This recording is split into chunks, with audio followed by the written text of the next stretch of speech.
I was thinking on the way home about people who probably been to their parents' wedding, and it's gotta be very minimal, right? Unless, the parents had you and they finally got married like years later, or one of your parents divorced or passed away, and you went to your mother's or father's, re-wedding, if you want to call it that way. My parents got divorced, yes. My mom didn't remarry, my dad did. Did I go to the wedding? No. I think it was a weird time in my life of I don't know if I was in college or at work or in Portugal. I don't know. But would I have gone? Personally, I don't think so.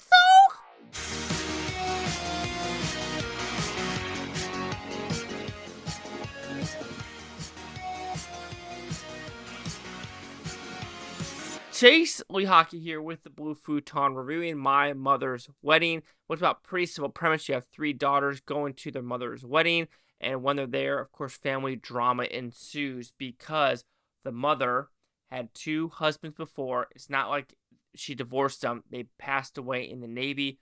One of them in a training accident, and one of them just went missing. The plane went MIA.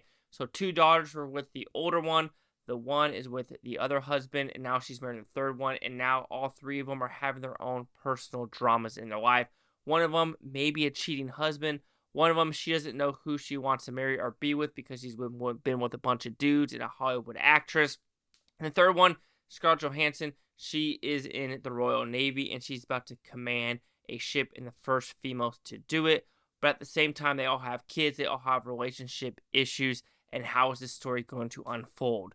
So did I like this film? And honestly, the first 30 minutes of this film, I was dreading it. I was like, I'm not feeling this family drama. I'm not feeling where this story is going. Where is this story going? Yes, you are getting some of these elements with these characters because of Selena Miller and this French dude in a helicopter, Scarlett Johansson, and her lesbian relationships, and this Indian lady. And you're just like, what are we doing?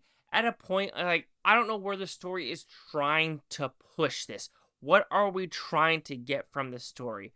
Finally, when the second and third act comes, there's finally, like, nice dialogue, some weird humor that pushes it over the edge to be a little bit of a positive movie. But to me, getting there was kind of a struggle, and it was superficial, easy. This movie's very easy, but it didn't go the easy route of being like too melodramatic, and I really appreciated that as well. Because there's things at the very end where Scarlett Johansson could have done something during a military ceremony or things like that, but they decided not to do it and go more of the decor of everything. Because you could tell Kristin Scott Thomas, she really had a keen for this movie because I'm pretty sure she directed it and acted in it. I don't think she wrote it, but I could be wrong. I probably should do some research before I say that, idiot.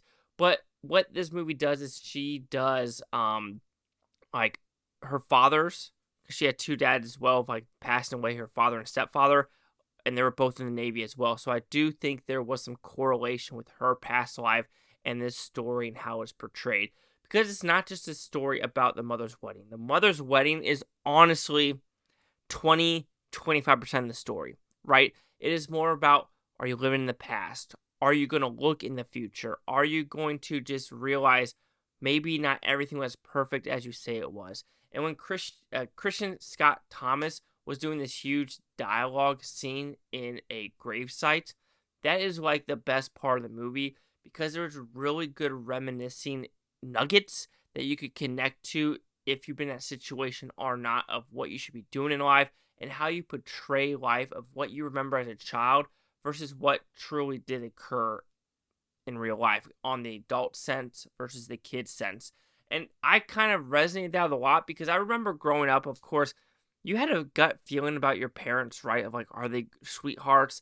I just never felt that, honestly, of like, I don't think this is going to last because there's one specific scene on this in my mind where we were driving. My dad stops the car. My mom just walks out of the car, and I'm kind of freaking out as a child, or, doing kung fu lessons. It's just things just didn't feel right.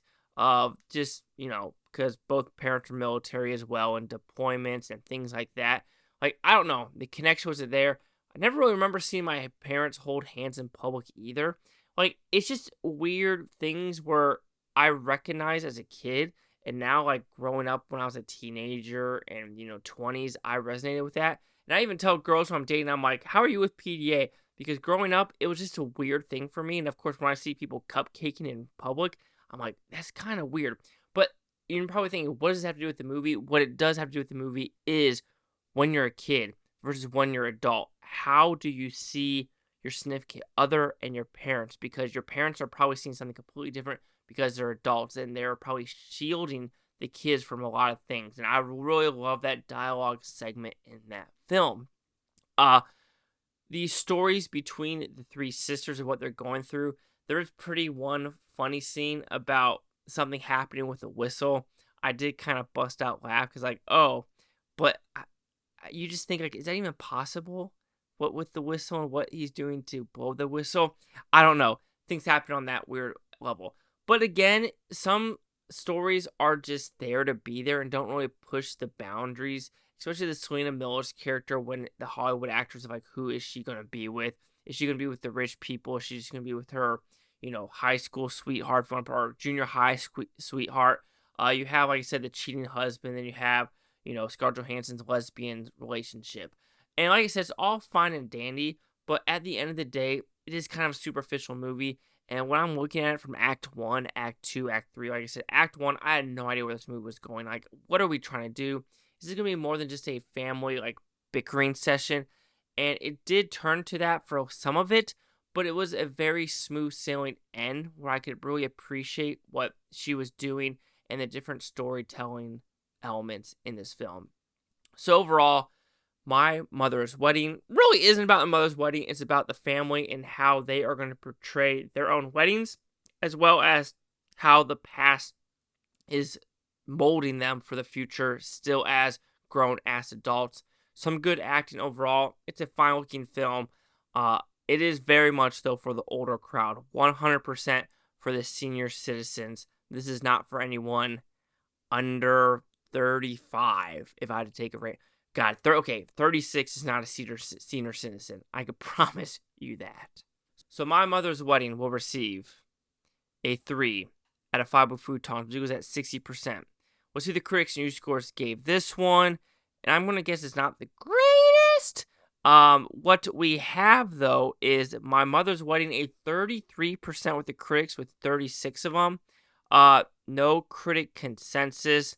It looks like a lot of the critics are giving like a 2 out of 4. They're going like down the center, which I completely understand it because you don't know where this movie's going to go, but I like the third act a lot. So, and the second act has some good elements overall. But yes, 33-60. Chase Iker with the Blue Futon. Like, comment, subscribe. One of Butantopia. You Blue Futonians. Thank you for watching. Have a great day. I don't care what this today, tomorrow, a week from a month, a year from now. I love every single freaking one of you. Peace and love. Peace and love. And so seriously, question. Did you go to your parents' wedding? Did you? Did you?